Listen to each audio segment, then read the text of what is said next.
Hello there YouTube, it's your boy B3, back into the kicking action figure review. Today we are looking at a big old pointy boy. It is the Violator Megafig from the Spawn line at McFarlane Toys. Yeah, this is a magnificent adult collectible, gigantic. Do not get this for kids. I mean, for one thing, kids really shouldn't be reading Spawn. First off, I mean, issue 1 opens with a sex crime of sorts. But, yeah, and even if for some reason your kids are into Spawn or just cool monster figures, honestly, this isn't really for them. It could be a little fragile for them since it's an adult collectible meant for display, but also it's got all these spikes on him, and they're very pointy. He's also extremely heavy for a figure, so keep that in mind. And he'd be expensive, too. You could get a bigger Godzilla figure for cheaper that I think kids would enjoy far more. But yeah, this is the Violator, kind of Spawn's baddie. Big bad. He's kind of an arch foe of Spawn. Really cool character. I really enjoy him as a big old demon boy. He's got a good bit of articulation side to side on the head, but it's not like the best. But he's got big old jaw articulation. I just love the art style on these guys with their big long lower jaws that don't match the upper. It just makes them look so unnatural and creepy. You know, you got all the way around on the arm, you know, up and down. Also, elbow bend right there. Big old boy. Rotation as well. And then you've got rotation on the wrist as well as forward and back. Not all the articulation points that you see on like the DC figures and stuff. That's just because he's so damn big. You know, you've got all the torso and waist movement you should probably expect. Forward and back on them leggies. In and out on the leggies. Then you've got up and down on the knees. A rotation on the knees. And then you've got the same here on his little anky. On his ankles. Which also has a rotation. Up and down on his little feet, which also pivot. And he's got a peg hole on his feet. He stands pretty well, I've found. But in case you do have any standing issues, he comes with this tiny stand, but it's like tiny. It's the standard size of a stand, and it's not much more of the radius of his foot. Like, it helps, but it could help more.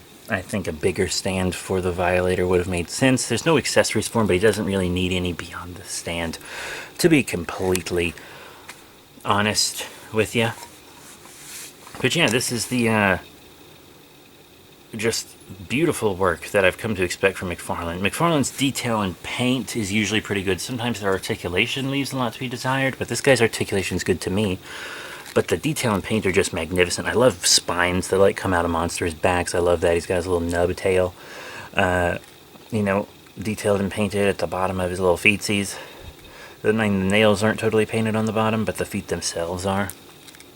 Just all these bony protrusions and horns and claws fully painted inside the mouth. You can even kind of see his tonsils back there. That's impressive. That's really impressive. I love his big compound bug eyes. I've just been reading a lot of Spawn and Haunt as well. I do also have the Haunt figure. I haven't opened it yet. But I'll get around to it. He's just magnificently detailed and painted. Magnificently so. But now it's time for size comparisons, which is going to be difficult because he takes up so much of the frame. Now, I currently only have one opened Spawn figure other than him. It's the deluxe Spawn with Throne. You can see this is about as high as Spawn comes on him, which is good. The Violator should be a big, imposing force. I usually see him drawn much thinner than this, but I have seen him drawn thicker. Just depends, I suppose. But I'm also going to show him with a Venom. I'm actually going to show him with one of my bigger Venoms. It's the Space Venom Build-A-Figure. Still really towering over Space Venom here. By quite a lot, actually. Quite factually. That's pretty insane. And then I'm also just going to show him with like a bunch of other figures from other lines. First I'm going to show him with another McFarlane. Here he is with the DC Comics Dark Knight's Death Metal Speed Metal, Dr. Manhattan, Wally West, Flash, from the Darkest Night Build-A-Figure wave. I mean, Spawn has hopped over to DC before. Just in crossovers. At the time of recording this, issue 1 of the new Batman Spawn crossover actually just dropped, like the week before. Time of recording. Here he's with a Black Series figure. It's the First Order Snow Trooper. Who he just... oh my god, he dwarfs him. Dear Lord. Let's move them to the side. Here he is with one I recently reviewed.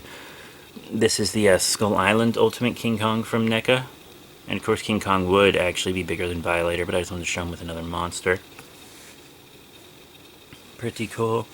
Another character that would tower over him, but doesn't figure-wise, just so I can show him what he'd look like next to these in a monster display, is kind of your regular 6-inch Movie Monster Series Godzilla. This is the one from Godzilla vs. Gigan Rex. He's been kind of my go-to recently for Bandai Japan Godzillas.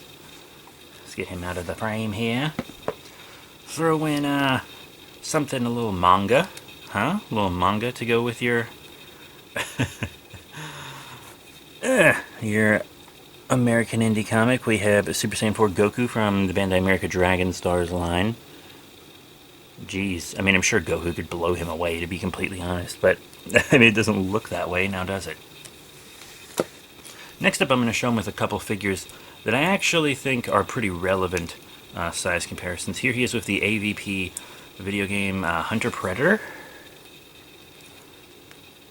I actually have some Predators to review, but this one I've already reviewed. I think they look excellent together. That'd be a really cool fight, would it not? And, since you've seen him with a NECA Predator, how about a NECA Alien?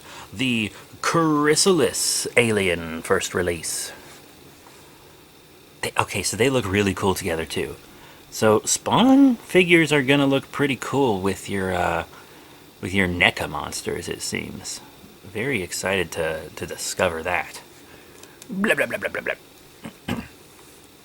So yeah, what are my final thoughts on this Violator Megafig? Definitely don't get it for your kids. It could injure them, it's really heavy, and they might break it quickly. It's just all around bad for kids. But if you're an adult collector that loves Spawn, or just cool monster figures, I mean, this is a must-have. It's the Violator, for Christ's sake. There is a bloody variant. I don't really need to get that. I think the only difference is the paint, at least as far as I know. But he's a very enjoyable character to read about. He's got a really cool, unique design, and he's a good figure. He's just a straight-up good figure. I wish his stand was a little bigger. Like, you know, those stands that McFarlane does in their DC 2-packs? Maybe something more like that would have been more appropriate for him. I understand that probably would have taken away from the figure budget, but even just the regular black base, but just a little wider. That's all I ask.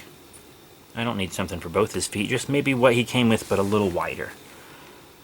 But that's it. Thank you all very much for your support. Remember to rate, comment, subscribe. Check out all the cool links in the description below. Facebook, Twitter, etc.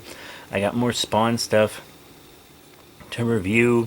Also Predators, King Kong, DC, Kamen Rider, Street Fighter, Power Rangers, Marvel, Super Sentai, dinosaurs, Godzilla.